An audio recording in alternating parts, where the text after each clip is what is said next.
King Tut married at 9 and couldn't walk without help. 1. The pharaoh was named after gods. King Tut had two names, Tutankhaten and Tutankhamen. They mean the living image of Aten and the living image of Amen. Aten and Amen were Egyptian deities. 2. He became a pharaoh at 9 years old. Tutankhamun's father died when he was only 7 years old. 2 years later, he became pharaoh. A ruler was expected to have a wife, so he married his half-sister, Ankh-Senamun. The boy was too young to reign independently.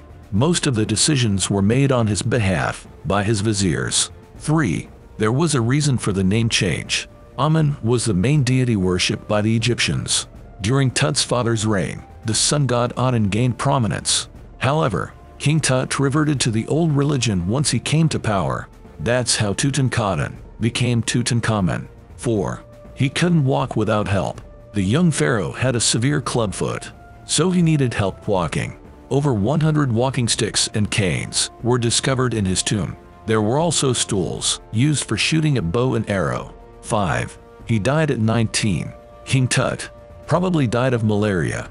He had congenital deformities due to inbreeding. The pharaoh had an overbite. Apart from his clubfoot, he also had unusually wide hips and collar disease. The king fractured his leg, which never healed. It likely made him more susceptible to malaria. 6. Tut had stillborn twins. Tutankhamen and Ankh-Senamun had 2 daughters. Their remains were discovered in his burial place. It's evident that their daughters were stillborn. DNA tests showed that at least one of them had a skeletal deformity. 7.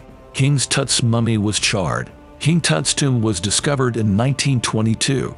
His mummified body appeared charred by flames. It could be due to the black resins and oils in the coffin. These compounds could have exploded upon exposure to oxygen, but it's not known why they were present in the tomb. 8. A space dagger was found in the tomb. The dagger was still exceptionally sharp. After several millennia, tests reveal that the metal came from a meteorite. No Egyptian archaeological evidence exists of iron smelting at that time. This suggests that the dagger was probably imported to Egypt.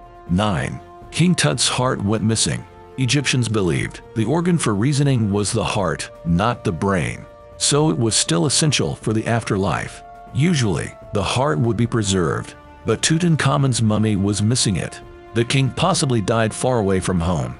His body would have been brought back for embalming, but the heart may have already deteriorated. 10. King Tut's widow disappeared from the historical record.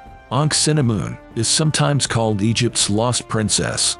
After Tutankhamun's death, she was left to fend for herself. She may have married her grandfather I, a powerful advisor. This was common among Egyptian royalty, but the historical record is unclear.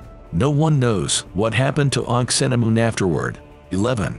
King Tut's mask isn't supposed to be lifelike. The gold mask has become a symbol of Egypt, but such masks were symbolic, not photographic. Tut's mask bears the likeness of Osiris.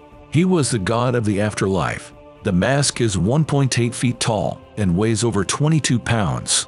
It's decorated with semi-precious stones. A spell from the Book of the Dead is inscribed on the shoulders.